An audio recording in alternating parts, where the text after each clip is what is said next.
All right, hi there. I'm Chef Chad. Welcome to my kitchen. Today I'm going to be making chicken cordon bleu. I did do this already with the chicken breasts. I took off of the chicken that I broke down. However, I had the camera on high speed, so it was unintelligible and very, very fast. So I've got a couple of my reserve chicken breasts here. I'm just going to use two of these.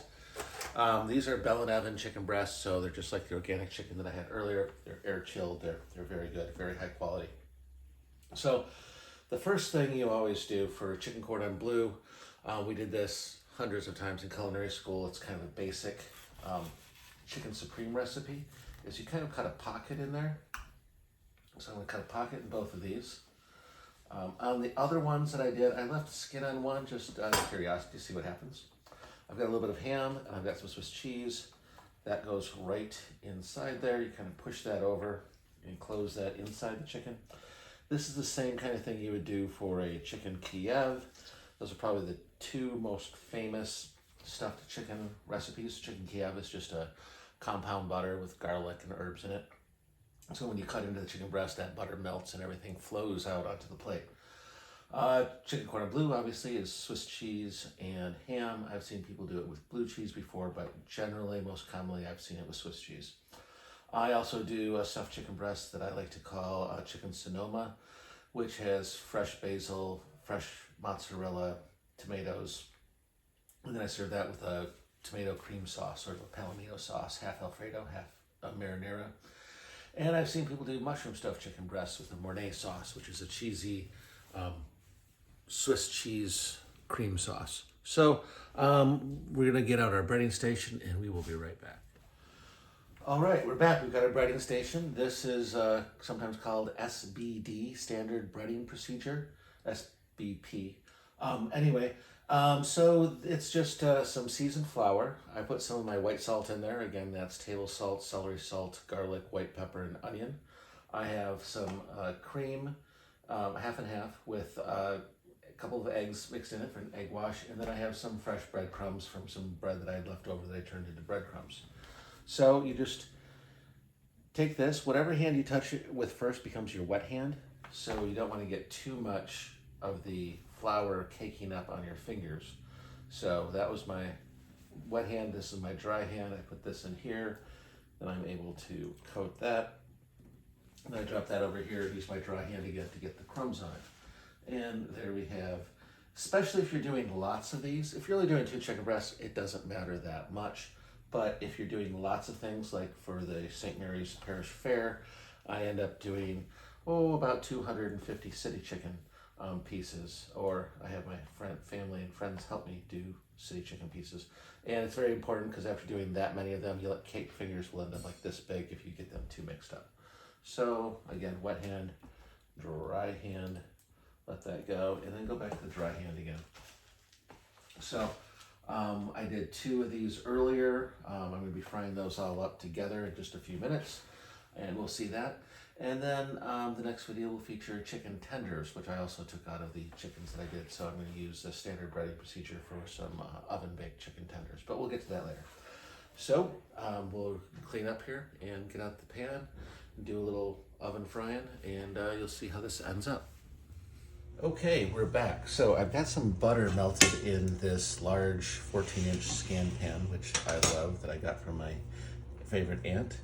And so what I've got here going is I've got that warm. I've got my chicken cordon bleus, and I am going to put these in here and turn my heat up a little bit. It should be sizzling, but that's okay.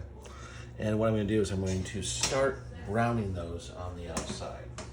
So, like I said, chicken cordon bleu has ham and Swiss cheese inside. So the possibilities are really endless. You could stuff it with anything you wanted to do chicken breast.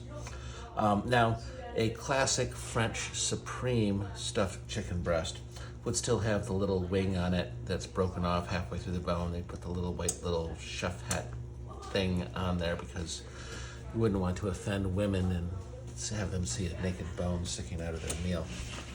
So we're going to let this go a little bit. While I let that heat up a little bit, over here I've got some, I'm going to do some rice pilaf. So basically I've got some celery and a little bit of red pepper and some parsley. I'm gonna turn that way up and let that kind of start to sizzle a little bit.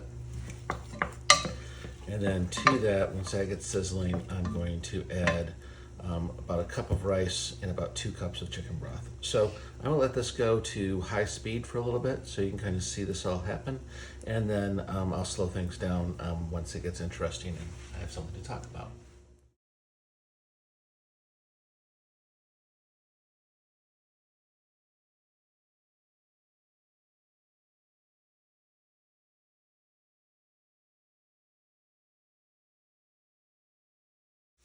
All right, we've come back here.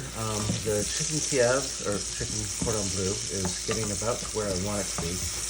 These vegetables are starting to get a little dark, so I'm still behind schedule, but I'm going to mix this rice in there. It's about 1 cup of rice. Generally, to make rice, it's 1 cup to 2 cups, and that will make it come out just nice and fluffy. You don't have to strain or anything. However, I have found lots of rice recipes from the South especially, where they make rice almost like you would make pasta, where you put tons of water in there, you cook the rice, you strain it when it's done, and then you're ready to go. So this is more of a, I would say, a traditional way I make rice. I'd have to do more research to say now what is more traditional. So then I've got a little bit more than 2 cups of the chicken broth that I made in the previous episode. I'm going to add that in there. I'm going to let this come to a boil. Try to scrape off the bottom because all of that, whatever didn't burn, as long as it doesn't burn, you end up with a lot of flavor. All those sugars are caramelizing and you get some great flavors in there. So I'm going to let this come to a boil. The chicken breasts are starting to brown, and I've got my oven at about 350 degrees. I'm gonna put this whole pan right in the oven for about 25 minutes. And that's about how long it'll take the rice to cook. So I will be back shortly for you in about 25 minutes for me. Back here, I'm gonna put this on high. This is just some broccoli. I grew up in the 80s and lemon pepper broccoli was a big thing back then. So whenever I steam broccoli, I always throw half of a lemon in there that I've squeezed the juice out of, throw some pepper, and to be honest, this is so much better than any of the lemon pepper seasoning that you get somewhere. So it's just lemon, pepper, duh. And I'm gonna let that, once I see that start to steam, I'm gonna turn that off. This, I'm gonna give about another minute, let it boil pretty good. I'm gonna put a cover on it, turn it off, and the rice will have enough heat in there to finish cooking. And so in about 25 minutes, everything should be done. I'll plate it. I'll probably, actually I'm going to finish showing you how to make a supreme sauce, which is the Bleu sauce I also made in another video. That I'm gonna add some cream to, and we're gonna have a complete finished meal. So, thank you for sticking with me. I'll be back shortly. And here we have chicken cordon bleu. We can see some of the cheese melting out from there. So a nice rice pilaf and some steamed broccoli. So again, thank you for coming to my kitchen. I'm Chef Chad. Now get in the kitchen and cook something.